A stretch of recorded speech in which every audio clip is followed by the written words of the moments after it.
Right now, as you're watching this video, light from your screen is taking an infinite number of paths to reach your eyes. Not one path, not two paths. An infinite number of actual, physical paths through the exact same space. And here's what will absolutely shatter your understanding of reality. Every single one of those paths is real. Light doesn't choose between them. It takes all of them simultaneously. This isn't some metaphorical way of describing light. This is literal, measurable, experimentally verified physics that changes everything you think you know about how the universe works at its most fundamental level. What I'm about to tell you sounds impossible. It sounds like someone made a mistake in the math. But in 1965, a physicist named Richard Feynman won the Nobel Prize for proving this exact phenomenon mathematically. And his equations are so precise, they predict the behavior of light to within 1 part in a billion. His discovery revealed something so strange about reality that even Albert Einstein refused to accept it, calling it spooky action at a distance, and spending the last 30 years of his life trying to prove it wrong. He failed. The universe really is this bizarre. Here's the thing that should keep you up at night. This isn't just about light. The same principle applies to electrons, to atoms, to molecules. There's ongoing research suggesting it might apply to everything, including you. There might be a sense in which you're taking multiple paths through space right now, and you just can't perceive it. By the end of this video, you're going to understand why the space around you is fundamentally different from what you've been taught your entire life, and why reality itself might be far stranger and more beautiful than you ever imagined. Before we go further, do me a favor. Hit that like button and subscribe, because what we're about to explore together is going to challenge everything you think you know about reality. And I want to know, where in the world are you watching this from? And what time is it there? Drop it in the comments. I love seeing this global community of curious minds coming together. Now, let's destroy your understanding of light, space, and reality itself. Let's start with what you think you know about light, because we need to dismantle these assumptions one by one. You've been taught that light travels in straight lines, right?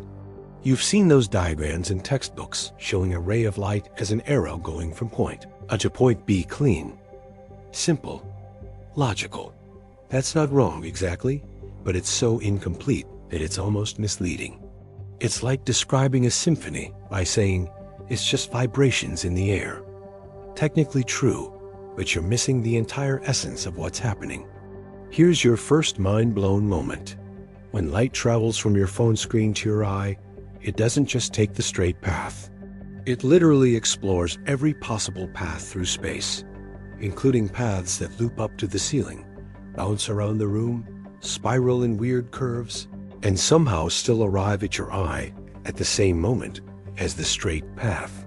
The physicist Richard Feynman proved this mathematically in the 1940s with something called the path integral formulation of quantum mechanics. He showed that you cannot predict where light will go by calculating one path. You have to add up the contributions from literally every possible path through space, including the ridiculous ones. Think of it like this. Imagine you need to get from your house to the grocery store. In your daily life, you take the most efficient route, maybe the highway or the main road. But imagine if, somehow, you simultaneously took every possible route, through neighborhoods, across fields, looping through the next town over, even absurdly long paths that go halfway around the world. Now imagine all those versions of you arrive at the same time, and the you that actually shows up at the grocery store is somehow a combination of all those journeys. That's what light does, every single time it travels. This isn't speculation. In 1965, Feynman shared the Nobel Prize in Physics for this work, specifically for his development of quantum electrodynamics, or QED. His equations describe how light and matter interact with such precision that they're among the most accurately tested theories in all of science. When experimenters measure the magnetic properties of electrons using QED predictions, they get agreement to more than 10 decimal places. this theory works. And it says light takes every path. Now you might be thinking, okay, but if light takes every path, why do we only see it traveling in straight lines? Why does a laser pointer make a straight beam? Brilliant question. This is where things get truly weird. Light does take every path, but here's the trick. Most of those paths cancel each other out. This is about to get mind-bending, so stay with me. Every path light can take has what physicists call a phase associated with it, which you can think of as a timing or a wave pattern. When you add up all the infinite paths, the crazy curvy ones have phases that are constantly changing in wild ways.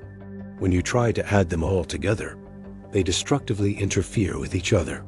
The peaks of some waves align with the troughs of others, and they cancel out. It's like having 1,000 people shouting random things at once. The noise just becomes a muddled roar that contains no clear information. But here's the magic. The paths that are close to the straight line, the shortest time path from point A to point B, all have very similar phases. They're all in sync. When you add those up, they constructively interfere. They amplify each other. That's why, in our everyday experience, light appears to travel in straight lines. It's not that light is choosing the straight path. It's that light is taking every path, but only the near straight paths survive the interference pattern. This principle is called the principle of stationary action, and it was first formulated mathematically by Pierre de Fermat way back in 1662. Fermat figured out that light takes the path of least time, but he didn't know why. He just observed that if you assume light minimizes travel time, you can predict how it bends when it goes through glass, how it reflects off mirrors, all of it.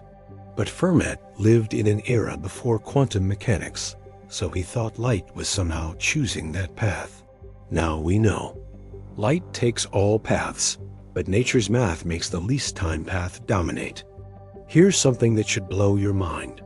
This means that light knows about obstacles before it gets to them. When light travels from a bulb to your eye, it's simultaneously exploring paths that go through the walls, through furniture, through everything. Most of those paths contribute destructively and cancel out, but they're still part of the calculation. The light arriving at your eye has, in some sense, already interacted with everything in the room, even things it didn't hit. The whole environment shapes the light's behavior. This has practical implications that affect your life right now. The screen you're watching this on works because engineers understand this principle. Every pixel emits light that explores multiple paths to your eye, and the way those paths interfere determines the exact color and brightness you see. The designers of your screen had to account for how light interferes with itself to make sure the colors look right from different angles. They're not guessing. They're using Feynman's equations about multiple paths. Let's make this even more concrete. Have you ever noticed that when you look at a light through a screen door or a thin fabric, you see a pattern of bright and dark spots? That's not shadows in the traditional sense. That's a direct visualization of light taking multiple paths. Light is going through different holes in the mesh, and those different paths are interfering with each other. Where paths add up constructively, you get bright spots. Where they cancel out, you get darkness. You're literally seeing evidence that light takes multiple paths through space every time you see that pattern. The scientist who first demonstrated this systematically was Thomas Young in 1801 with his famous double-slit experiment. Young showed that if you shine light through two narrow slits onto a screen, you don't get two bright lines as you'd expect if light was just particles traveling in straight lines. Instead, you get a pattern of multiple bright and dark bands. This pattern is unmistakable evidence that light from both slits is interfering with itself. The light waves going through one slit interact with light waves going through the other slit, creating regions where they amplify each other and regions where they cancel out. But here's where it gets truly bizarre, and this is your second major mind-blown moment. If you close one slit, the interference pattern disappears. You just get one bright area on the screen. That makes sense, right? But then reopen that slit, and the pattern comes back. Now here's the part that seems impossible. Even if you make the light source so dim that only one photon, one particle of light, is traveling through the apparatus at a time, the interference pattern still builds up over time. Single photons are interfering with something. But what? There's only one photon traveling at a time. It can't be interfering with other photons because there aren't any others present? The only explanation is that each individual photon is simultaneously going through both slits. It's taking both paths through space at the same time, and it's interfering with itself. One particle, multiple paths, same space. This isn't theoretical. This experiment has been done thousands of times with photons, electrons, even with molecules made of 60 carbon atoms. The results are always the same. Particles take multiple paths through identical space. Now, some of you are thinking, wait, can't we just watch the photon and see which slit it goes through? Yes, you absolutely can. And when you do, something impossible happens. The interference pattern disappears. The moment you measure which path the photon takes, it suddenly behaves like it only took that one path. The act of measurement changes the physical outcome. It's like the universe is playing a cosmic game where the rules change based on whether you're watching or not. This was demonstrated conclusively by researchers like John Wheeler, who designed delayed choice experiments in the 1980s, where you could decide whether to measure the photon's path after it had already gone through the slits. Even retroactive measurement affected the outcome. Think about that for a second. Your decision about whether to measure something appears to affect what that thing did in the past. This sounds like time travel or causality violation, but it's been experimentally verified. The universe doesn't work the way your intuition says it should. What does all this mean? It means that space itself might not be what you think it is. If particles can take multiple paths through the same space, then maybe there isn't really one unified space at all. Maybe there's something more fundamental going on, where the concept of a single path through space is just an approximation that works for large objects, but breaks down at the quantum level. Maybe reality is more like a foam of possibilities, and what we perceive as space is just the pattern that emerges when all those possibilities interfere with each other. This is going to become even more mind-bending as we go deeper. We're going to explore exactly what determines which paths light takes, why certain configurations of matter force light into specific patterns, and how this connects to some of the deepest unsolved mysteries in physics. But first, I need you to understand something crucial. This isn't fringe science or speculation. This is mainstream physics, verified by thousands of experiments, and it's the foundation for technologies you use every day. The GPS in your phone has to account for quantum effects. The LED lights in your home because we understand how electrons take multiple paths through semiconductor materials. This is real. Reality is this strange. And we're just getting started.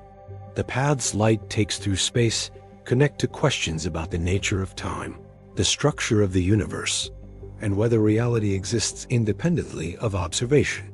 Stay with me, because what comes next is going to make everything you just learned seem simple by comparison. Now that you understand light takes multiple paths, we need to ask the most fundamental question. What actually determines which paths light can take? And more importantly, why does the same space permit different paths depending on what's in it? This is where we start to see that space and matter aren't separate things. They're intimately connected in ways that transform our understanding of both. Let's start with the simplest case, empty space.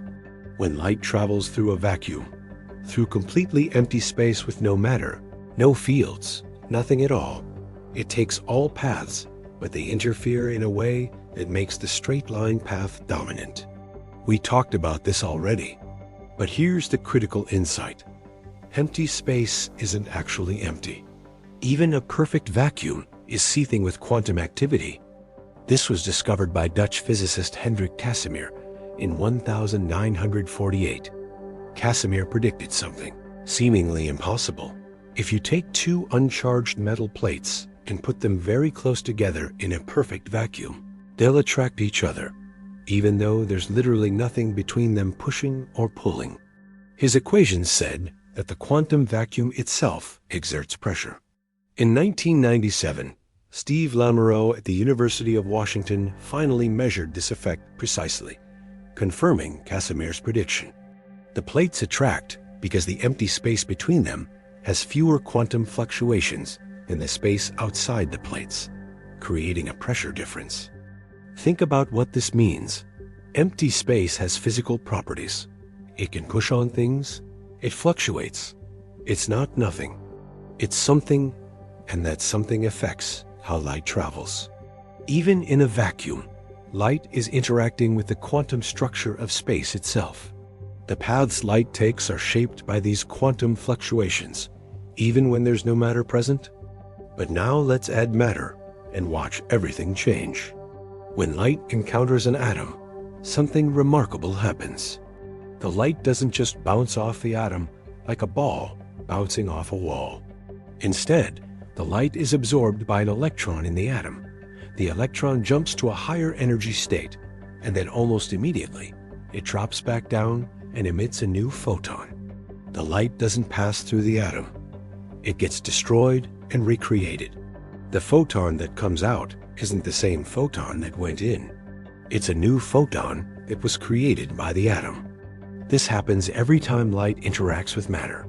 Every single time. The light you see reflecting off your hand isn't the same light that hit your hand. Those photons were absorbed and new ones were emitted. In a very real sense, matter is constantly destroying and creating light.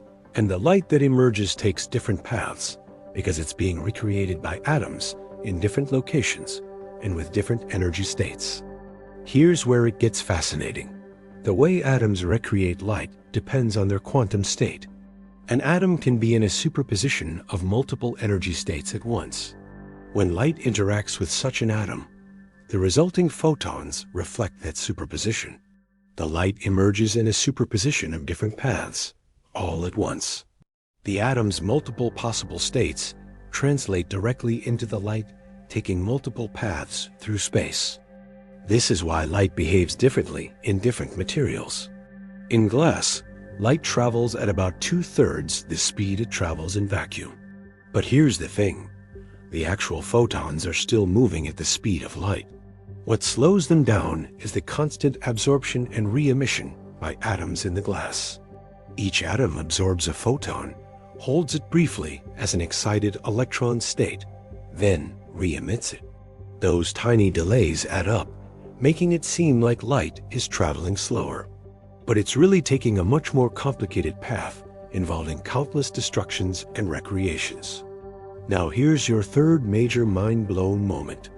Because light is constantly being absorbed and re-emitted by atoms, and because those atoms can be in superpositions of states, the light passing through any material is actually interfering with itself in incredibly complex ways. Inside the material, photons are taking not just multiple paths through space, but multiple paths through the quantum states of the material itself. The light is exploring every possible way it could interact with every atom along every possible path. This creates effects that seem impossible from a classical perspective. For instance, there's a phenomenon called slow light, where scientists have reduced the speed of light in specially prepared materials to just 17 meters per second slower than a car on a residential street. In 1999, Lin Hao at Harvard University passed light through a Bose-Einstein condensate, an ultra-cold gas of sodium atoms, and slowed it to this crawling pace. But the light wasn't moving slower in any simple sense. Instead, it was taking incredibly complex paths through the quantum states of the atoms, creating an effective slowdown. Here's what really happens. In these slow light experiments, the light is constantly being absorbed by atoms and then re-emitted. But the atoms are in such carefully prepared quantum states that the timing of the re-emission is delayed in a very specific, controlled way. The light is exploring paths through quantum state space, and the experimenters are manipulating which paths are available. They're literally redefining what paths light can take through the same space by changing the quantum properties of the matter in that space. This tells us something profound. Space and matter aren't separate. The paths light takes through space are determined by the quantum states of the matter in that space. Change the matter, and you change the space itself, at least from light's perspective. There isn't a background grid of space that exists independently of matter.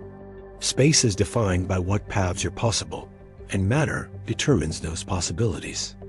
Let me give you an analogy. Think of space not as a container that holds things, but as a network of relationships. Imagine a social network where people are nodes and friendships are connections. The space of that network isn't a physical thing. It's defined by the relationships. You can travel from person A to person F through different paths, maybe A to B to F, or A to C to D to E to F. The space between A and F is different depending on who's friends with whom. If B and F become friends, you've created a new, shorter path, and the space has changed even though nobody moved physically. That's closer to how physical space actually works at the quantum level. Space is a network of possible interactions, and matter defines the network. Light takes multiple paths through this network, and which paths contribute meaningfully depends on the quantum states of the matter nodes. Change the matter, and you change the network, which changes the paths, which changes the space. This has been verified experimentally in countless ways. When scientists create optical metamaterials, artificially structured materials with properties that don't exist in nature, they can make light take paths that would be impossible in normal matter. They've created materials with negative refractive indices, where light bends the wrong way. They've created cloaking devices that route light around an object, making it invisible. These aren't illusions or tricks. They're genuine manipulations of what paths light can take through space by carefully engineering the quantum properties of matter. In 2006, David Smith and his team at Duke University created the first functioning invisibility cloak. It only worked for microwave radiation, not visible light, but the principle was proven. By carefully arranging materials with specific electromagnetic properties, you can guide light around an object so that the light takes paths that avoid that object entirely. From the light's perspective, the object isn't there. The space where the object sits becomes a region where certain paths don't contribute to the final outcome. Here's the implication that should blow your mind. If you could manipulate matter with enough precision at the quantum level, you could control light completely. You could make light take any path you want through space. You could effectively rewrite the geometry of space itself. At least for electromagnetic radiation, space wouldn't be a fixed background. It would be a malleable medium that you could shape by changing the quantum states of matter. And here's the truly crazy part. This isn't just about light. Electrons, which are matter particles, also take multiple paths through space.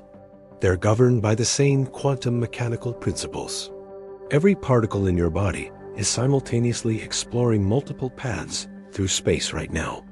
You're not aware of it because you're too large, too warm, and too entangled with your environment for these quantum effects to remain coherent.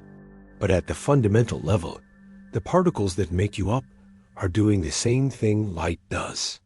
This raises a philosophical question that we'll explore more later. If every particle in your body is taking multiple paths through space, are you, in some sense, existing in multiple locations at once? Is there a version of you exploring every possible path through space? And if so, why do you only experience one outcome, one path, one version of reality? These questions sit at the heart of quantum mechanics' greatest mystery, the measurement problem. We'll get there. But first, we need to go deeper into how this relates to the structure of reality itself. What you need to understand right now is this. The concept of light taking multiple paths through space isn't a quirk of light. It's revealing something fundamental about how nature works at the smallest scales. Space isn't a container. Particles don't have single trajectories. Reality is fundamentally probabilistic and wave-like at the quantum level, and the world of solid objects and definite paths that you experience is an emergent property that appears when billions of quantum entities interact in just the right way. The question we need to answer next is, why does reality seem so normal to us if the underlying reality is this bizarre? Why don't we see objects taking multiple paths? Why does your coffee cup sit in one place instead of being smeared across multiple locations? The answer involves something called decoherence, and it's one of the most important concepts in modern physics. Understanding it will transform how you see the boundary between the quantum world and the classical world of your everyday experience. Let's tackle the question that's probably bothering you. If light and all particles take multiple paths through space, why doesn't everything around you look like a blurry quantum mess? Why do you see one chair, one table, one world, instead of a superposition of all possible configurations? The answer is something called quantum decoherence, and understanding it is absolutely crucial for grasping why reality appears classical to us, despite being quantum underneath. Here's the key insight. Quantum superpositions are fragile. Incredibly, ridiculously fragile. When a quantum system interacts with its environment, when it bumps into air molecules, when it emits heat radiation, when it exchanges photons with other objects, those interactions cause the different paths to become entangled with the environment in different ways. Once that happens, the paths can no longer interfere with each other. The quantum behavior disappears, and you get classical behavior instead. Think of it like this. Imagine you're trying to watch ripples interfere on a pond. You can see beautiful interference patterns where waves overlap. But now imagine someone starts throwing rocks into the pond randomly all over the surface. Those new ripples disrupt and scramble the original interference pattern. You can't see the original pattern anymore because it's been washed out by all the environmental noise. That's decoherence. The quantum interference patterns that would show us multiple paths are constantly being destroyed by interactions with the environment. This was rigorously worked out by physicists like Wojciech Zurek, Dieter Z, and others in the 1970s and 80s. They showed mathematically that large objects like your coffee cup are constantly interacting with their environment in so many ways that quantum coherence, the ability for different paths to interfere, is destroyed almost instantaneously. We're talking timescales of less than a billionth of a second for ordinary objects at room temperature. Here's a concrete example. A single molecule of air in your room is being bombarded by other air molecules about 1 billion times per second. Each collision is an interaction that entangles that molecule with its environment. For the molecule to show quantum interference effects, to behave like it's taking multiple paths, those paths would need to remain coherent for at least a little while. But they can't. They're being disrupted constantly by all these collisions. The quantum interference washes out, and the molecule behaves classically. Now scale that up. Your coffee cup contains about Y atoms. That's a 1 followed by 24 zeros. Each of those atoms is interacting with the environment in countless ways every nanosecond. The amount of decoherence is staggering. There's absolutely no way for quantum interference effects to persist at that scale. The different possible paths for your coffee cup, slightly to the left, slightly to the right, slightly rotated, all become entangled with the environment in measurably different ways, and those entanglements destroy the interference between paths. This is why we don't see coffee cups in superpositions. It's not that they don't want to be in superpositions. At the fundamental level, the quantum state of the coffee cup includes components where it's in slightly different locations. But those components are decohering so fast that they might as well not be there from a practical perspective. The environment is constantly measuring the coffee cup, and those measurements collapse the superposition into one definite state. Here's your fourth mind-blown moment. This means the reason you experience a definite, classical reality isn't because that's what's really there at the fundamental level. It's because you're part of the environment. You're constantly interacting with everything around you, through light bouncing off objects into your eyes, through air molecules bouncing between your skin and other surfaces, through thermal radiation. All these interactions are measurements, and they're creating decoherence. Reality looks definite to you because you're causing it to become definite through your unavoidable interactions with it. But here's the truly wild part.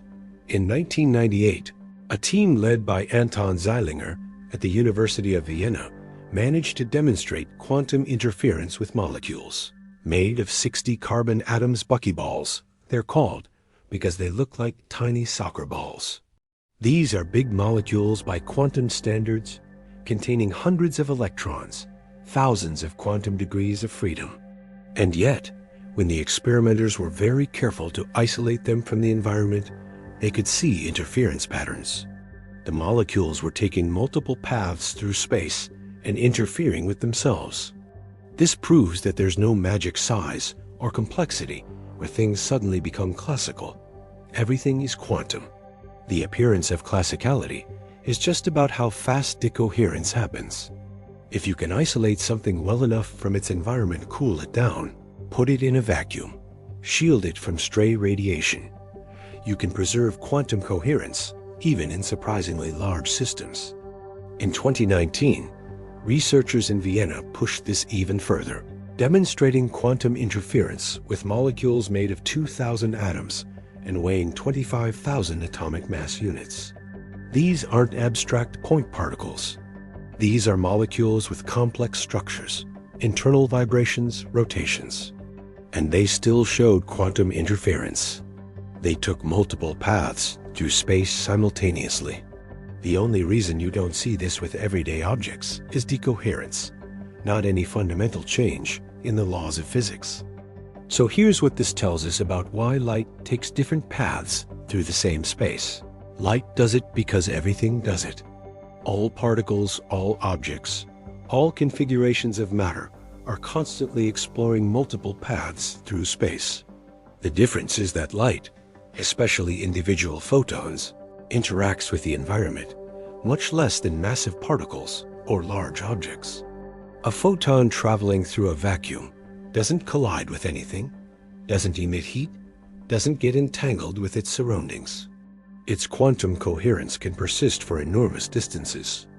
That's why we can see quantum effects with light so easily. That's why the double-slit experiment works so cleanly with photons.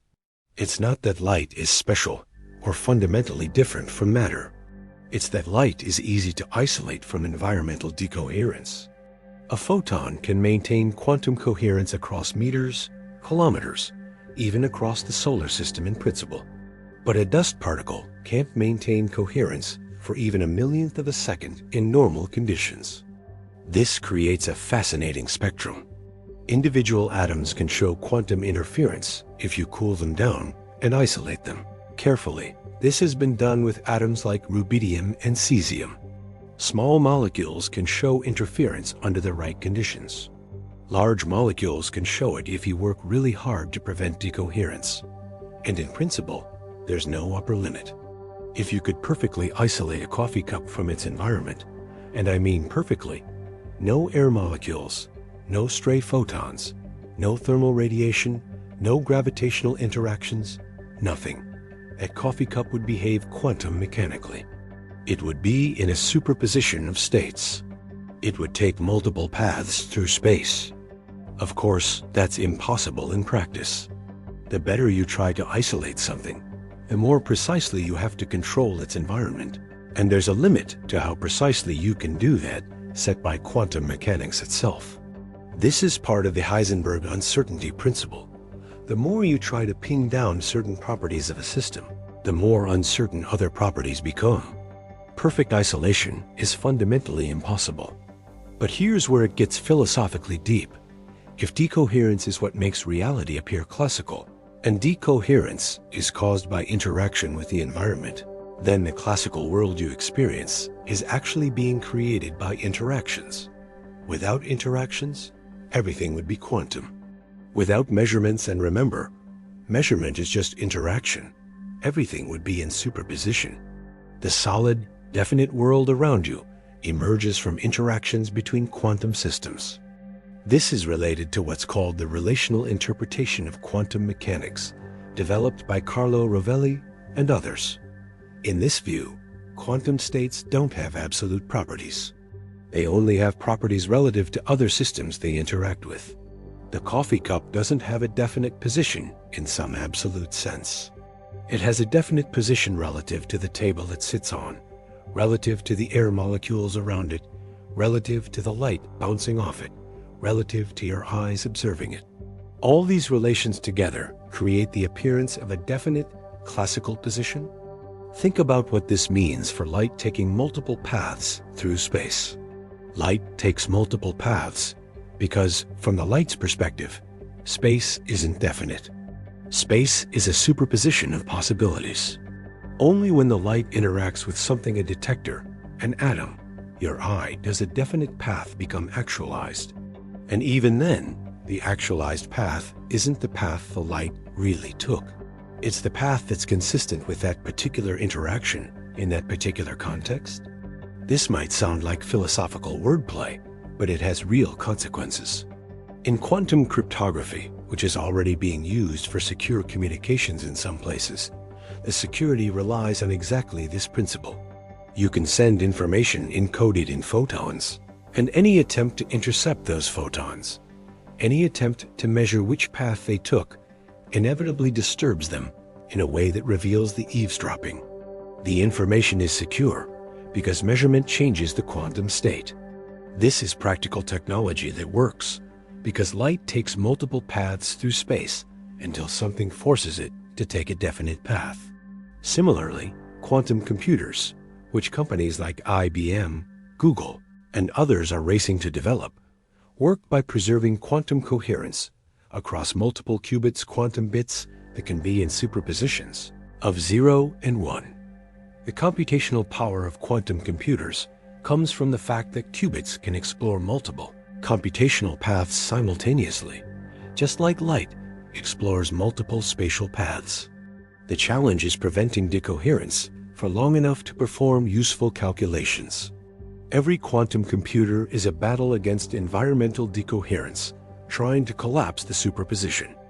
Now let's connect this back to your daily life. When you look at your phone screen, every photon hitting your eye has taken multiple paths from the screen to your eye. Most of those paths interfere destructively and cancel out, leaving predominantly the straight-line paths. But the very fact that you can see colors is due to interference. Different wavelengths of light interfere differently, and your eye detects those differences as colors. Color is literally a manifestation of light taking multiple paths and interfering with itself. When you see a rainbow, you're seeing sunlight that has taken paths through water droplets, and different wavelengths took slightly different paths through those droplets because they interacted with the water molecules differently. The colors separate because the paths separate. The rainbow is a visible display of the principle that light explores multiple paths and that those paths depend on the quantum properties of the matter it interacts with. When you use GPS, the system has to account for quantum effects in the atomic clocks on the satellites and relativity effects in the paths light takes from the satellites to your phone. The engineers who designed GPS couldn't ignore the fact that light takes multiple paths. They had to incorporate it into their calculations, or the system wouldn't work. Every time you use GPS to navigate, you're relying on our understanding of how light takes multiple paths through curved spacetime. Even something as simple as looking in a mirror involves light taking multiple paths. When light bounces off a mirror, it's not just bouncing off the surface like a ball bouncing off a wall. The light is interacting with electrons in the atoms at the surface, being absorbed and re-emitted. And before it settles on appearing to reflect at a specific angle, it explores all possible reflection angles. Most of those angles interfere destructively and cancel out. The angle that survives, the one where angle of incidence equals angle of reflection, is the one where all the nearby paths interfere constructively. Here's a question that should bother you now. If light takes all paths through space, but most cancel out due to interference, what determines which paths interfere constructively and which interfere destructively? The answer is the action of quantity from classical physics that measures, roughly speaking, the difference between kinetic energy and potential energy along a path integrated over time. Paths with similar actions interfere constructively. Paths with very different actions interfere destructively.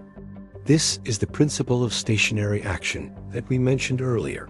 But now you can see, it's not really about light choosing anything. It's about the mathematics of quantum interference. Nature adds up contributions from all paths using complex numbers that rotate in a phase space. And the paths that survive are the ones where those complex numbers point in similar directions and add up coherently. It's pure math, but it produces the illusion that light is taking a specific path and following rules about that path. What's amazing is that this same principle sum over all possible paths, with each path contributing a phase based on its action, explains not just light, but literally all of physics. Feynman's path integral formulation applies to electrons, to quarks, to gravitational fields, to everything. The entire universe can be described as exploring all possible configurations of matter and energy, with the configuration we observe being the one where all the quantum phases align constructively. You are living in the constructive interference pattern of reality. Everything around you, the air, the walls, the light, your own body, is the result of countless quantum paths interfering, with most canceling out and a few special ones combining to create stable, persistent structures. You exist because you're a pattern that reinforces itself through quantum interference across trillions of particles. And here's the kicker. Because decoherence is what makes reality seem classical, and because decoherence depends on interactions with the environment, the boundary between quantum and classical is actually somewhat arbitrary. In very cold, very isolated conditions, you can push that boundary to surprisingly large systems. There are proposals for demonstrating quantum interference with viruses, with tiny mechanical oscillators, even with mirrors weighing grams. If we can reduce decoherence enough, we might be able to put macroscopic objects into superpositions. What would that mean? It would mean creating situations where your coffee cup, or a mirror, or even something larger is demonstrably taking multiple paths through space simultaneously.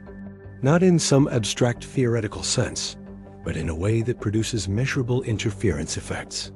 We're not there yet, but the physics says it's possible in principle. The only thing stopping us is engineering our ability to isolate systems well enough. This connects to one of the great unsolved questions in physics. Where exactly does quantum mechanics stop applying? Or does it ever stop? Is there a scale where new physics kicks in that suppresses quantum superpositions? Or is it all just decoherence? And in principle, everything is quantum all the way up? The experiments I just mentioned are designed to answer this. By pushing quantum interference to larger and larger systems, we're testing whether quantum mechanics is truly universal, or whether there's some modification that appears at large scales. These are live research questions right now. This isn't settled science. We're living through a period where the fundamental nature of reality is being probed more deeply than ever before, and the experiments we're doing could reveal new physics. Or they could confirm that yes, everything is quantum, and the classical world is just a very convincing illusion created by decoherence. Either way, the implications are staggering. Because if everything is quantum, then the question of why light takes multiple paths through the same space becomes, why does everything take multiple paths through every possible configuration? And the answer shapes how we understand reality, causality, time, and existence itself. We're going to explore those implications next, and what you're about to learn will fundamentally challenge your intuition about what's real. Now we're going to dive into something that will seriously bend your brain. If light takes every possible path through space simultaneously, what does that mean for time? Because here's something you might not have realized yet. When light explores multiple paths, some of those paths are longer than others. That means the light traveling along different paths takes different amounts of time. So when we say light takes all paths simultaneously, are we saying it arrives at different times? Or does it arrive at the same time, despite taking paths of different lengths? The answer is going to reveal something profound about the relationship between space and time, and it's going to lead us to one of the most important principles in physics, relativity. But we're going to approach relativity from a completely different angle than you've probably ever seen before. We're going to see it emerge from the requirement that quantum mechanics makes sense. Let's start with a simple observation. When light takes two different paths from point A to point B, those paths generally have different lengths. In classical physics, light traveling a longer path would take longer to arrive. You'd expect the light from the longer path to arrive later. But in quantum mechanics, we're saying all paths interfere at the destination. How can they interfere if they arrive at different times? Interference requires the waves to overlap in time as well as space.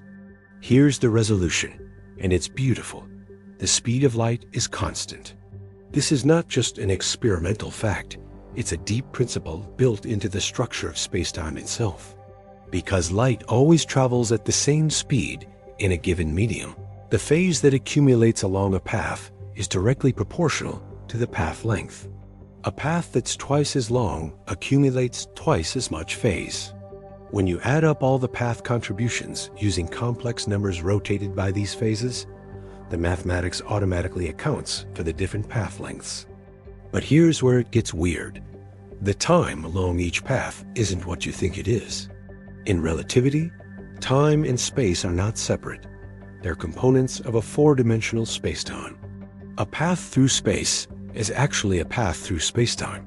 It has both spatial and temporal extent.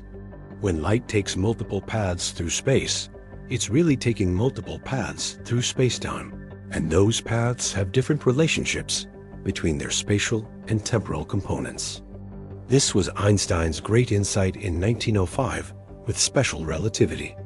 Einstein realized that the speed of light being constant in all reference frames requires that time and space must be relative. They must transform into each other depending on your motion. What looks like purely spatial separation to one observer looks like a mixture of spatial and temporal separation to a moving observer. Space and time are not absolute. They're relative.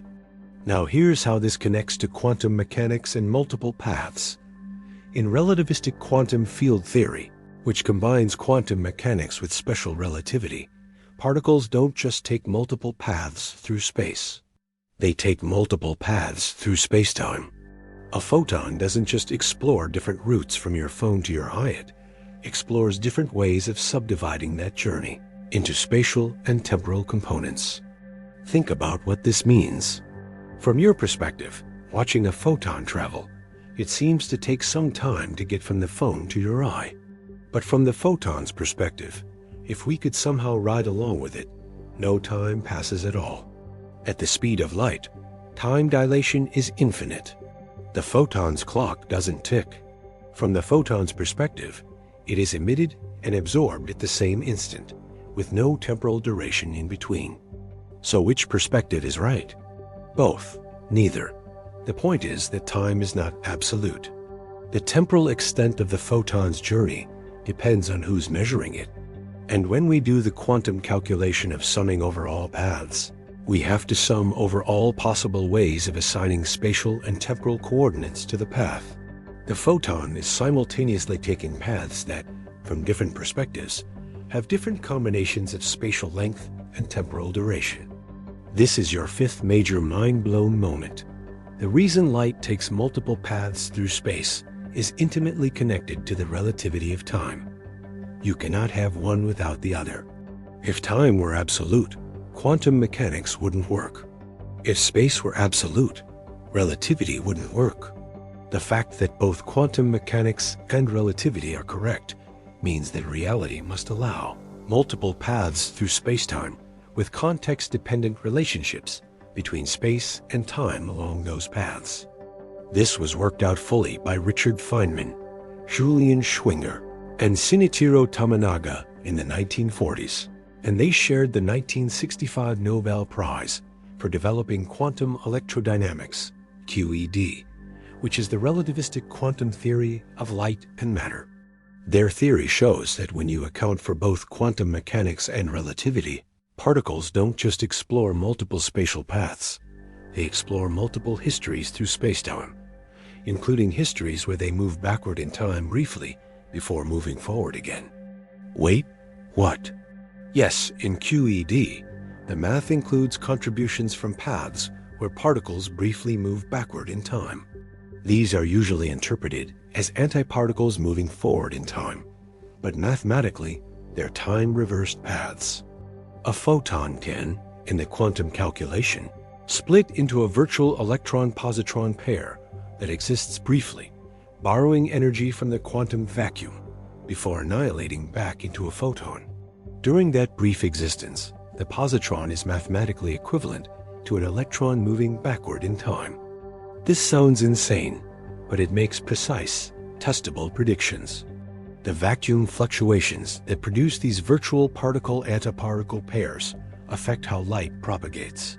They cause slight shifts in the energy levels of atoms effects, like the Lamb shift, first measured by Willis Lamb in 1947. The Lamb shift is a tiny difference in energy between two states of the hydrogen atom that should be identical according to non-relativistic quantum mechanics. QED explains this shift perfectly by accounting for virtual particles and time-reversed paths. The predictions match measurements to incredible precision. So light taking multiple paths through space is actually light taking multiple paths through spacetime, including paths with loops in time, paths that go backward briefly, paths with virtual particles popping in and out of existence. The simple fact that light goes from your screen to your eye involves all of this quantum space-time complexity underneath. Now, let's talk about what this means for causality. In our everyday experience, causes precede effects.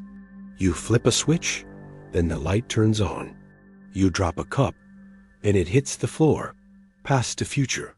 But if particles can take paths that go backward in time, even briefly, what happens to causality? The answer is subtle. The paths that go backward in time are virtual. They don't violate causality because they're part of the quantum calculation that produces the final result, but they're not directly observable. You can't send information backward in time using these effects because they're averaged over in a way that preserves causality at the macroscopic level. The forward in time and backward in time contributions combine to produce a net result that respects causality. But here's the philosophically unsettling part. At the fundamental level, time symmetry is built into physics. The basic equations of quantum field theory are time reversible. You can run them forward or backward, and they work the same way. The arrow of time, the fact that we experience time flowing from past to future, the fact that causes precede effects, is not in the fundamental laws. It emerges from something else, usually identified as the increase in entropy, the second law of thermodynamics.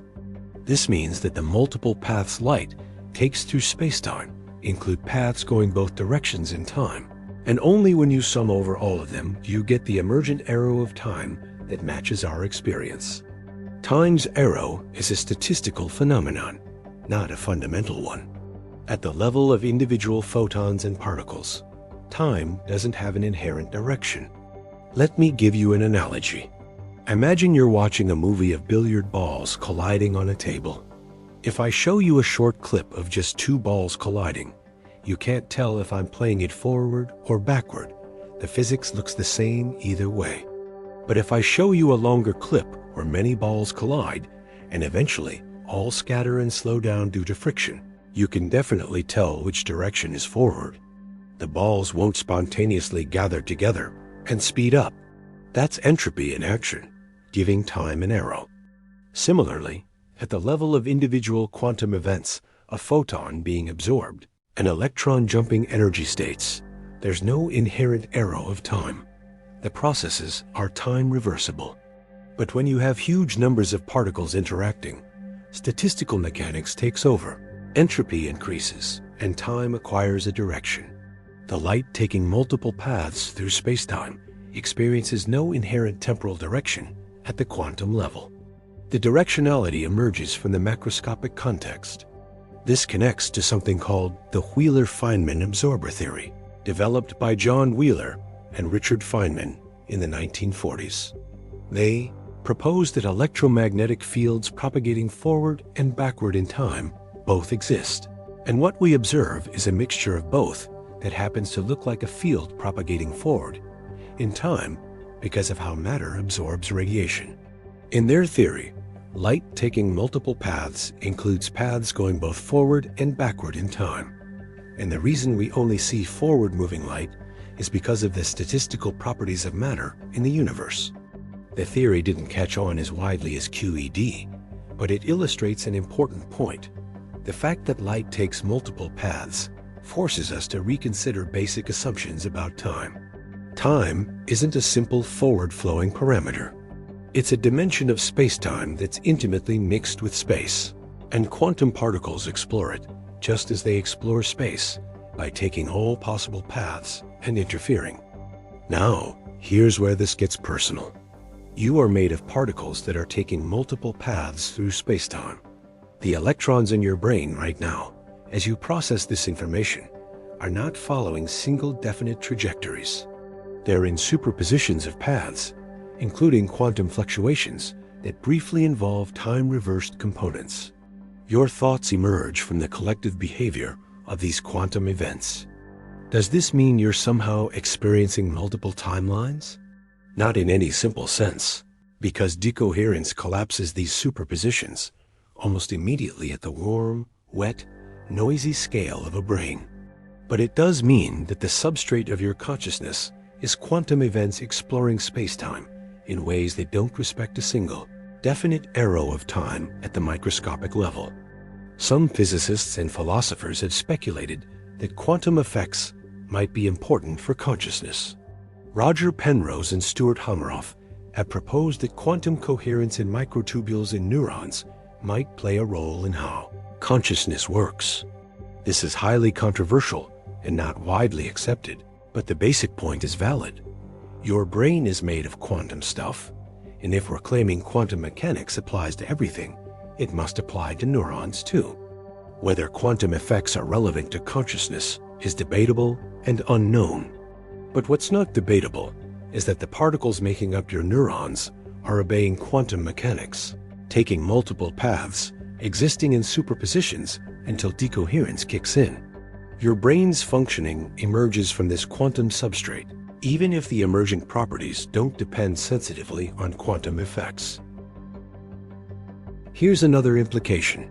If particles take multiple paths through spacetime, and if time is just another dimension of spacetime, then in some sense, all of history exists simultaneously from a timeless perspective. The past, present, and future are all parts of one four-dimensional spacetime structure. We experience a moving now because of the thermodynamic arrow of time and the way our consciousness processes information. But from the universe's perspective, all times are equally real. This is called the block universe view, and it's suggested by relativity. Einstein himself noted that relativity implies the past and future are just as real as the present. They're just located at different coordinates in spacetime. When you combine this with quantum mechanics and the idea that particles take all paths through spacetime, you get a picture where all possible histories of the universe exist in some sense, contributing to the quantum state, with the history we observe being the one that emerges from the interference of all these paths. This is getting into deep waters philosophically. Does the future already exist? If particles are taking paths that extend into the future, is the future already determined? Not in a simple sense, because because quantum mechanics is probabilistic. The future is not a single determined state, but a superposition of possibilities. Different possible futures interfere with each other, and what happens is the result of that interference, plus the collapse that occurs when decoherence forces one outcome to dominate. But here's a question that should keep you up at night.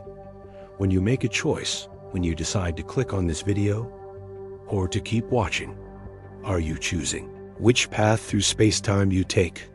Or is your choice itself the result of quantum particles in your brain exploring multiple paths and settling on one through decoherence? Is free will compatible with the idea that particles take all paths through space-time? This is one of the deepest questions in philosophy, and quantum mechanics doesn't give us a clear answer. Some interpretations of quantum mechanics, like the many worlds interpretation, suggest that all paths are realized in different branches of reality.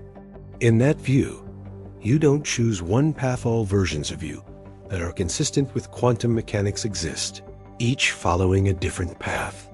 We'll explore that interpretation more later. Other interpretations, like the Copenhagen interpretation, say that the quantum state collapses to one outcome when measurement occurs, but they don't specify what counts as a measurement or why collapse happens. In that view, maybe your choice is the result of a collapse event in your brain, making it genuinely undetermined until it happens. Still, other interpretations, like superdeterminism, say that the initial conditions of the universe determined everything, including your choices, and quantum randomness is only apparent. There are hidden variables we don't know that determine outcomes. In that view, you're following a predetermined path through space-time. You just can't predict it because you don't know the hidden variables. The point is, the simple observation that light takes multiple paths through space opens up into these deep questions about time, causality, determinism, and free will. These aren't abstract philosophy. They're questions that arise directly from trying to understand what quantum mechanics is telling us about reality. And we're still not done, because so far, we've been talking about special relativity, where space-time is flat. But in reality, space and time are curved by mass and energy. That's general relativity, Einstein's theory of gravity. And when you try to combine quantum mechanics with curved space-time, things get even more bizarre. Light takes multiple paths through curved space-time, and those paths are affected by gravity. The very geometry of space-time depends on the matter and energy within it, and matter and energy are quantum. So space-time itself should be quantum.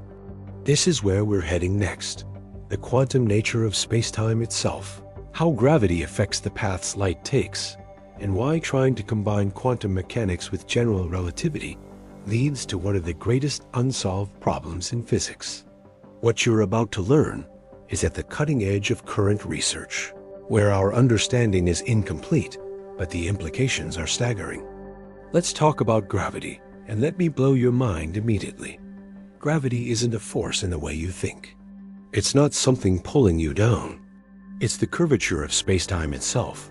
And when light takes multiple paths through space, it's actually taking multiple paths through curved space-time. The presence of mass and energy literally changes the geometry of space and time, and light follows that geometry. But here's the crazy part. Because light takes all paths, it's simultaneously experiencing all possible geometries of space-time that are consistent with quantum mechanics. Think about what that means. Space-time isn't a fixed background. It's dynamic. It changes based on what's in it, and at the quantum level, what's in it is in superpositions. An electron isn't just in one place, it's in a superposition of locations. And each of those locations curves space-time slightly differently. So space-time itself must be in a superposition of geometries. And light traveling through this space-time is simultaneously exploring all those geometries. This is where things get mind-bendingly complicated, because we don't have a complete theory of quantum gravity, a theory that combines quantum mechanics with general relativity properly. But we can still reason about what must be happening, and experiments have confirmed some of the predictions. Let's start with what we know for sure. Gravity affects light. Einstein predicted this in 1915 with general relativity. He said that mass curves spacetime, and light follows the shortest path through curved spacetime, what's called a geodesic. In 1919, Arthur Eddington led expeditions to observe a solar eclipse and measured the positions of stars near the sun. Their positions were shifted compared to where they should be, proving that the sun's gravity was bending the light from those stars. Einstein's prediction was confirmed. But here's the quantum twist. Light doesn't just follow the geodesic. That's an approximation. Light takes all paths through the curved spacetime, and the geodesic is simply the path where all nearby paths interfere constructively. Just like in flat spacetime, light explores curved spacetime by taking every possible path through it. Now, imagine light passing near a massive object like the sun. From a classical perspective, the light follows a curved path bending around the sun. From a quantum perspective, the light is simultaneously taking straight paths, slightly curved paths, wildly curved paths, even paths that loop around the sun multiple times. Most of these interfere destructively and vanish, but not all of them.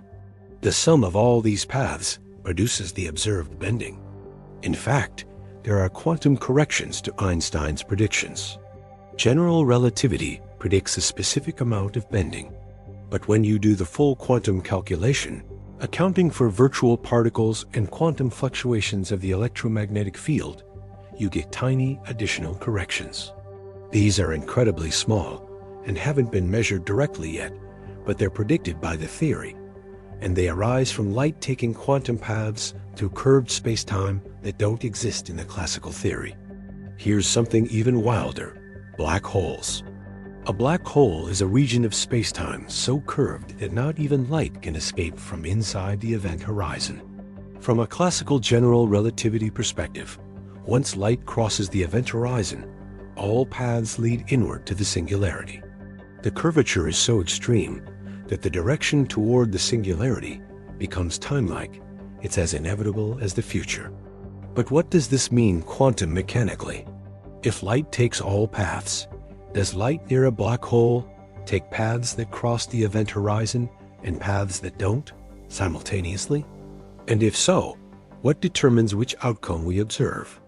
The answer is related to Hawking radiation, discovered by Stephen Hawking in 1974. Hawking showed that when you apply quantum field theory to the curved spacetime around a black hole, the black hole emits radiation. It's not completely black.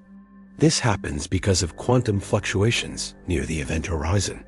Virtual particle-antiparticle pairs can form from the vacuum, and near the event horizon, one particle can fall in while the other escapes.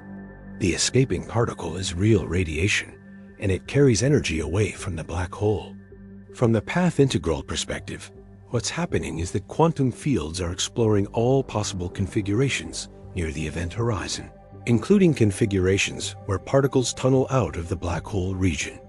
Classical general relativity forbids this, but quantum mechanics allows it through the exploration of all paths, including classically forbidden ones. Hawking radiation is your sixth major mind-blown moment. Black holes evaporate. They lose mass through quantum radiation. A black hole isn't eternal. It gradually shrinks and eventually disappears in a final explosion. The timescale is enormous for astrophysical black holes, bigger than the current age of the universe, but for tiny black holes, it's vast. If you could make a black hole the mass of a mountain, it would evaporate in a fraction of a second in a burst of radiation. This discovery led to a crisis in physics called the black hole information paradox. Here's the problem. Quantum mechanics says information is never destroyed. If you throw a book into a black hole, the information about the arrangement of atoms in that book should still exist somewhere in the universe. But Hawking radiation is thermal. It's random noise with no information content. So if a black hole forms, absorbs a bunch of matter with specific information, and then evaporates into random radiation, where did the information go? This paradox has driven theoretical physics for 50 years. The resolution seems to involve quantum entanglement between the interior and exterior of the black hole, and the idea that information is somehow encoded in the radiation in subtle correlations that aren't obvious. Recent work by physicists like Leonard Susskind, Juan Maldacena, and others suggests that the interior of a black hole and the radiation emitted are not independent. They're different descriptions of the same quantum state. This is related to something called the holographic principle, which says that all the information in a volume of space can be encoded on the boundary of that space. It's like a hologram, where a two-dimensional surface contains all the information needed to reconstruct a three-dimensional image. The holographic principle suggests that space itself is emergent, it's not fundamental. What's fundamental is the information encoded on boundaries, and the three-dimensional space we experience is a derived concept. If this is true, then light taking multiple paths through space is really information taking multiple paths through a network of quantum entanglement, and space is just our way of describing the pattern of entanglement. The geometry of spacetime emerges from quantum information. Think about how radical this is. Space isn't a container that exists independently of what's in it. Space is a pattern of quantum correlations. Distance is a measure of how entangled or disentangled different quantum systems are. Light takes multiple paths through space because light is part of the quantum information network, and the paths are different ways the information can be distributed across the network. This is still speculative, but there's growing evidence for it. In 2015, Mark van Ramsdonk published work showing that in certain quantum theories, entanglement between quantum bits directly creates the geometry of space. If you have two regions that are highly entangled, they're close together in space. If you break the entanglement, the regions drift apart. Space is literally made of entanglement. String theory, which is one attempt to create a quantum theory of gravity, naturally incorporates the holographic principle. In string theory, what we think of as particles are actually tiny vibrating strings, and the different vibration modes correspond to different particles: photons, electrons, quarks, even gravitons, the hypothetical quantum particles of gravity. Space and time in string theory are emergent from the collective behavior of strings. In string theory, light taking multiple paths through space becomes strings taking multiple configurations through a higher dimensional space called the bulk. Our familiar three dimensions of space are just a projection or a slice of this higher dimensional reality. Light explores all possible string configurations that project down to paths in our three-dimensional space. Now, string theory is controversial. It's mathematically beautiful, and it unifies quantum mechanics with gravity in a consistent framework. But it makes predictions that are hard to test experimentally, and we don't know for sure if it's the right theory. But the point is that all serious attempts to combine quantum mechanics and gravity lead to this picture where space is not fundamental, where geometry emerges from quantum information, and where light taking multiple paths is really quantum information exploring different possible arrangements. Let me bring this back to something concrete: gravitational lensing. When light from a distant galaxy passes near a massive cluster of galaxies, the cluster's gravity bends the light, often creating multiple images of the distant galaxy.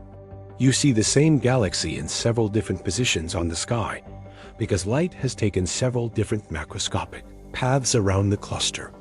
From a quantum perspective, light is taking all possible paths around the cluster. But because of the specific geometry, there are several distinct families of paths that all interfere constructively. Each family creates one of the observed images. The quantum calculation of summing over all paths reproduces the classical prediction of multiple images, but it also predicts tiny quantum corrections, slight blurring, additional faint images from unusual quantum paths that are too small to measure with current telescopes, but might be detectable in the future. Here's the practical implication. Gravitational lensing is used by astronomers to map dark matter. Dark matter doesn't emit light, but it has mass, so it curves spacetime and affects how light travels.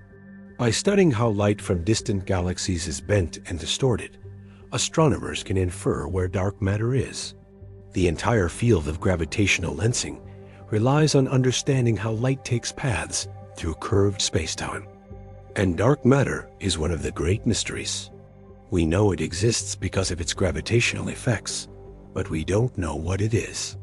It doesn't interact with light in any detectable way except through gravity. Some theories suggest dark matter might be a quantum field in a different vacuum state, or particles that don't couple to the electromagnetic field. From the path integral perspective, dark matter curves spacetime and changes which paths light can take, even though light doesn't directly interact with dark matter particles. Here's something that should blow your mind. About 95% of the universe is dark matter and dark energy, stuff we don't understand. Only 5% of the universe is the ordinary matter we know: atoms, light, the stuff we're made of. We're living in a universe where we don't even know what most of it is. And yet, that mysterious 95% affects how light takes paths through space. The paths light takes are determined by the total mass and energy distribution, including dark stuff. This means every photon reaching your eye from a distant star has taken paths affected by dark matter you can't see. The light has interacted gravitationally with the dark sector of the universe. In a sense, you're observing dark matter every time you look at the night sky, because the light you see has been influenced by it. Now let's push further into speculative territory. If space-time is quantum, if it's in superpositions of geometries, then reality itself is in a superposition. The universe doesn't have one definite geometry. It has a quantum state that includes all possible geometries weighted by quantum amplitudes. We observe one apparent geometry because of decoherence, but fundamentally, space-time is quantum and indefinite. Some physicists, like Carlo Rovelli with his loop quantum gravity, propose that space is made of discrete quantum units, tiny loops of quantum geometry that can't be subdivided further. Space is quantized at the Planck scale, about 10 to 35 meters. At that scale, the smooth geometry of spacetime breaks down into a quantum foam of fluctuating geometries. If this is true, light taking paths through space at the Planck scale is navigating a discrete, quantized structure. The paths aren't smooth curves, but chains of quantum jumps between discrete geometric units. This would have tiny effects on light propagation over cosmological distances, effects we might someday measure by looking at light from the most distant sources in the universe. There are hints of this in recent observations. Some studies have looked for quantum gravity effects by analyzing the arrival times of photons from gamma-ray bursts billions of light years away. If space is quantized, photons of different energies might travel at slightly different speeds, a violation of special relativity that could reveal quantum gravity. So far, no clear signal has been found, but we're pushing the limits of what we can measure. Here's the profound takeaway.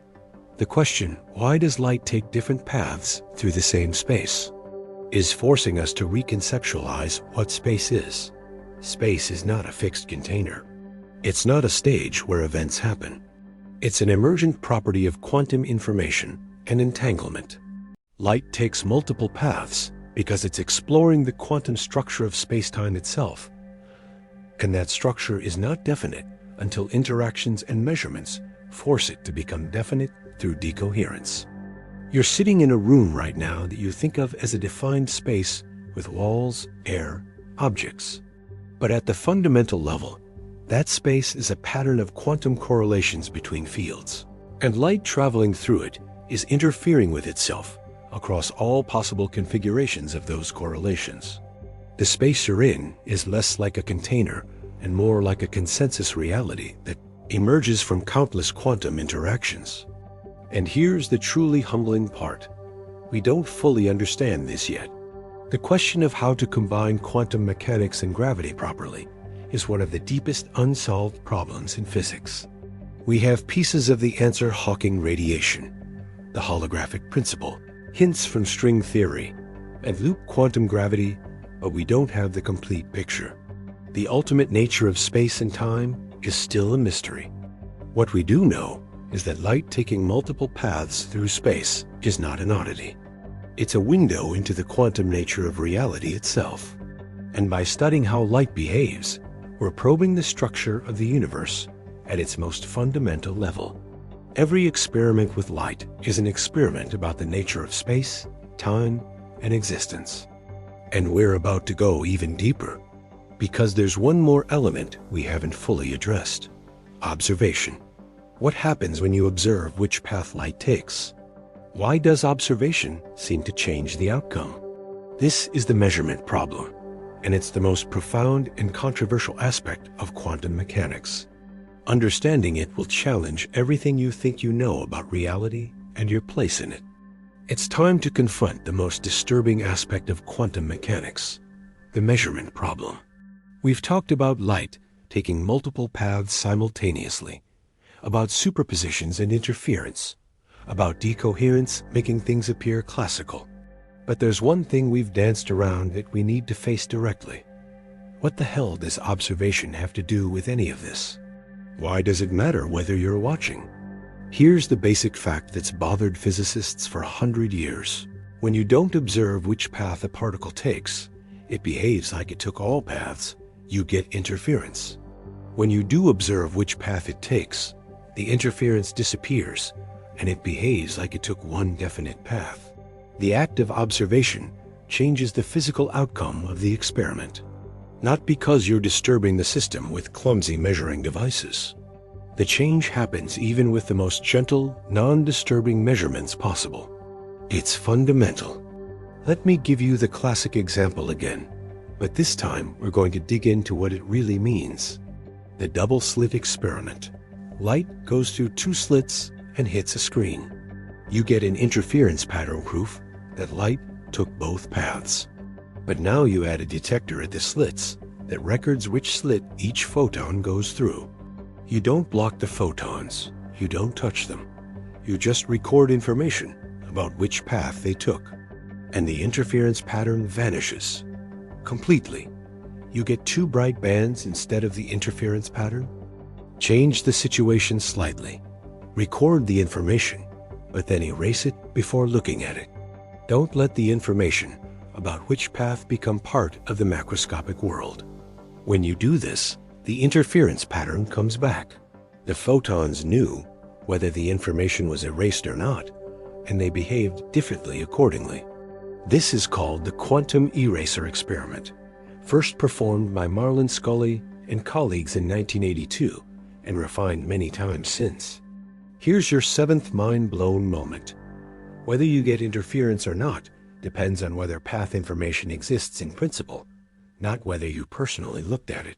If the information exists anywhere in a detector, in a notebook, in scattered photons, interference is destroyed. If you erase the information so it's fundamentally unrecoverable, interference comes back.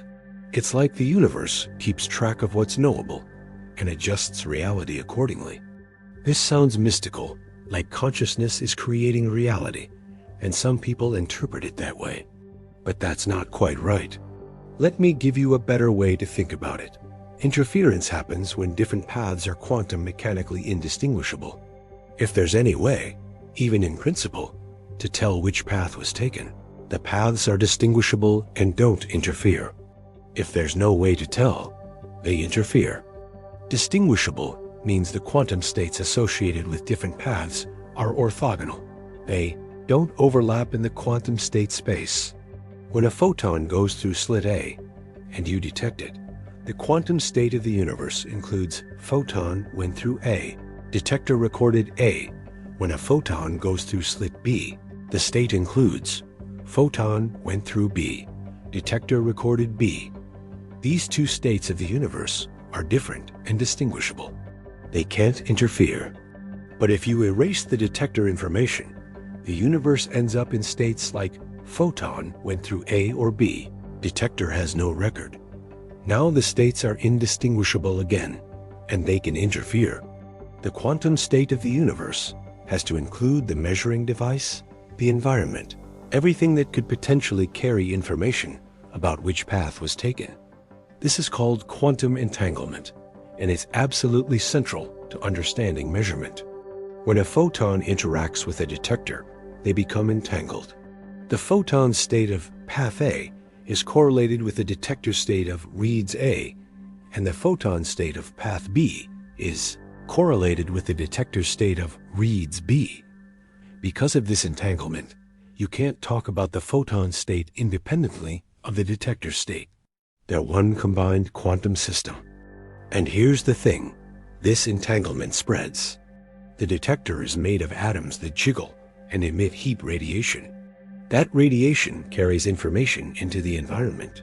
The environment becomes entangled with the detector, which is entangled with the photon.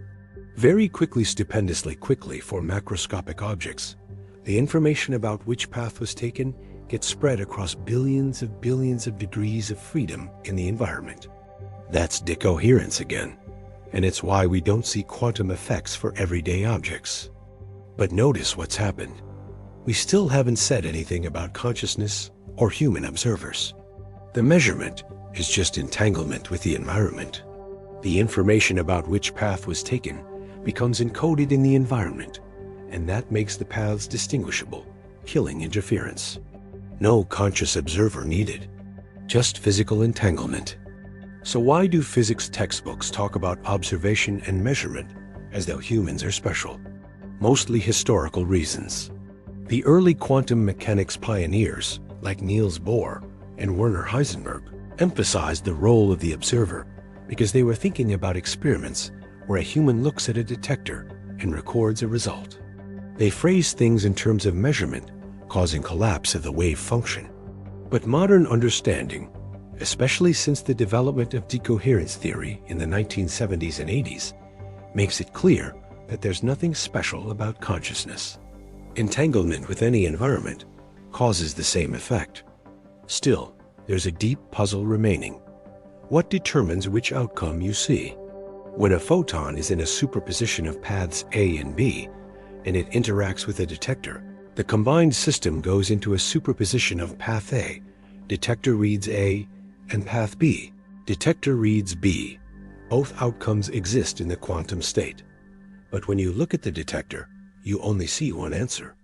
Why? This is the measurement problem, and there's no consensus on the answer.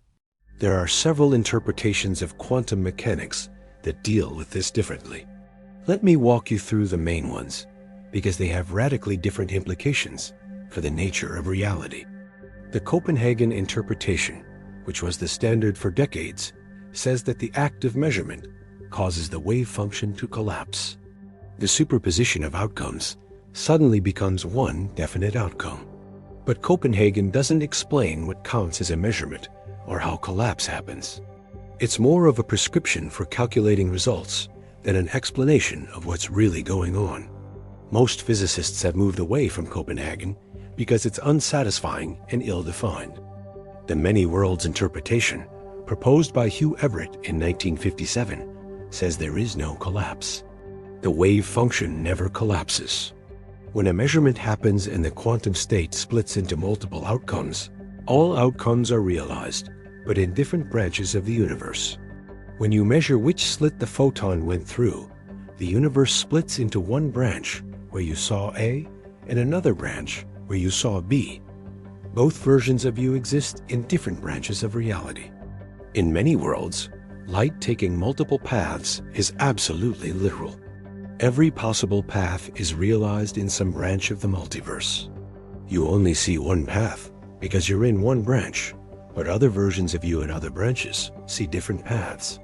The interference patterns we observe are the result of branches interfering before they fully separate through decoherence. Many worlds sounds like science fiction, but it's taken seriously by a significant fraction of physicists because it's the most straightforward interpretation of the math. The Schrödinger equation, which governs quantum mechanics, never includes collapse. It's always smooth, continuous evolution of the wave function. Many worlds just takes the equation at face value and says collapse is an illusion.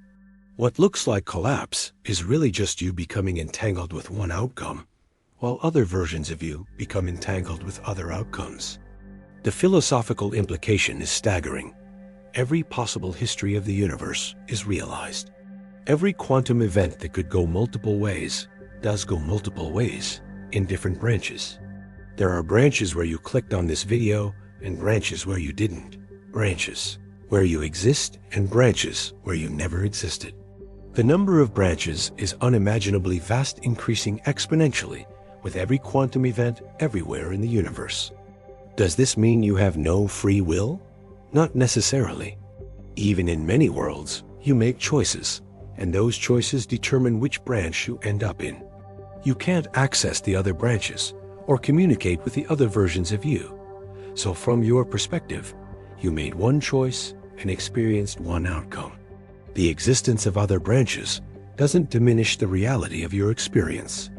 There are other interpretations too. The de Broglie-Baum pilot wave theory says particles always have definite positions, but they're guided by a quantum wave that does take all paths.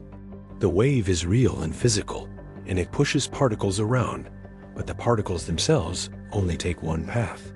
This interpretation reproduces all the predictions of quantum mechanics, but adds extra structure, the definite particle positions that's not directly observable. The relational interpretation, which we mentioned earlier, says quantum states don't have absolute properties. They only have properties relative to other systems. You see one outcome of a measurement because that's the outcome relative to you.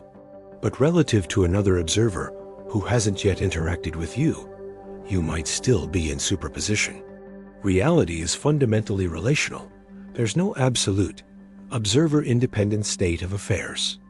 Then there's cubism or quantum Bayesianism, which says quantum states represent your knowledge or beliefs about a system, not objective properties of the system.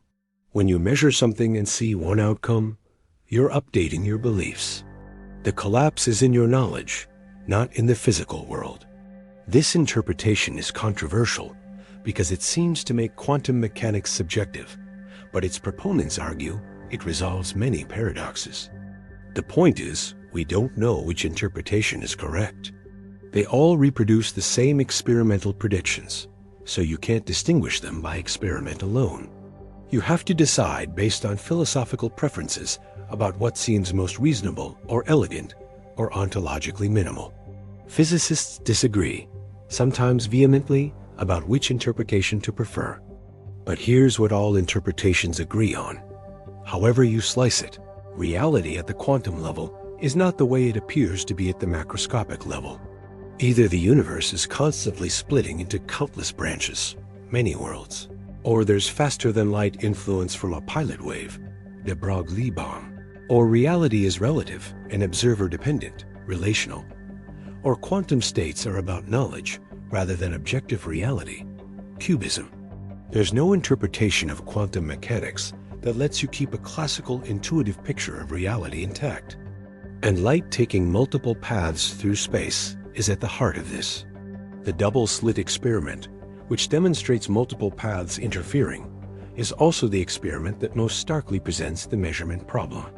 You can't explain why observation matters without confronting the deep weirdness of quantum mechanics.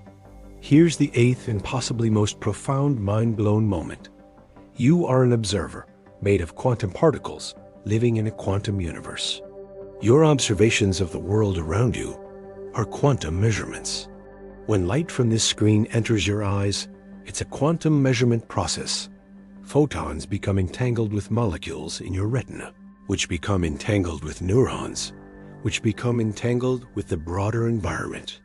Through this cascade of entanglement and decoherence, what was a quantum superposition becomes your conscious experience of seeing one definite image. But according to many worlds, the superposition never collapsed. There are other branches where you saw something different, where random quantum fluctuations in your neurons led to different processing, different thoughts, different decisions. You can't access those branches, but they're as real as the branch you're in. Every moment, your conscious experience is branching into countless variants, each as real as any other. According to relational interpretation, the image you see is real relative to you. But relative to another observer who hasn't interacted with you yet, you might still be in a superposition of having seen different things. Reality is not a single objective state, but a network of relations between observers. According to Copenhagen, your observation collapsed the wave function, turning possibility into actuality. But Copenhagen doesn't explain how this happens or why consciousness should have this power. The truth is, we don't fully understand the role of observation in quantum mechanics. We know that entanglement with the environment causes decoherence and makes interference vanish. We know that for practical purposes, this explains why the macroscopic world appears classical. But the deeper question, why do we experience one outcome instead of all of them? And what determines which one remains open? This connects back to consciousness in an interesting way. Your conscious experience is of one definite reality. You see one outcome, not a superposition. But the physical state of your brain, if we could describe it fully quantum mechanically, might include superposition components corresponding to different experiences. How does the physical superposition in your brain give rise to the subjective experience of one definite outcome? This is called the binding problem in consciousness studies, and it's related to the measurement problem in quantum mechanics. No one knows the answer. It's possible that understanding consciousness requires understanding quantum measurement, and vice versa. Or they might be unrelated, with consciousness emerging from classical information processing in the brain, regardless of quantum details. We simply don't know. What we do know is that the universe is fundamentally quantum. Light takes multiple paths because quantum mechanics demands it. And the reason you don't see this multiple path behavior directly, the reason reality looks definite to you, is either because of decoherence in most interpretations, or because you're in one branch of a splitting multiverse, many worlds, or because reality is relative to you as an observer, relational, or because quantum states represent knowledge and you've updated yours, cubism.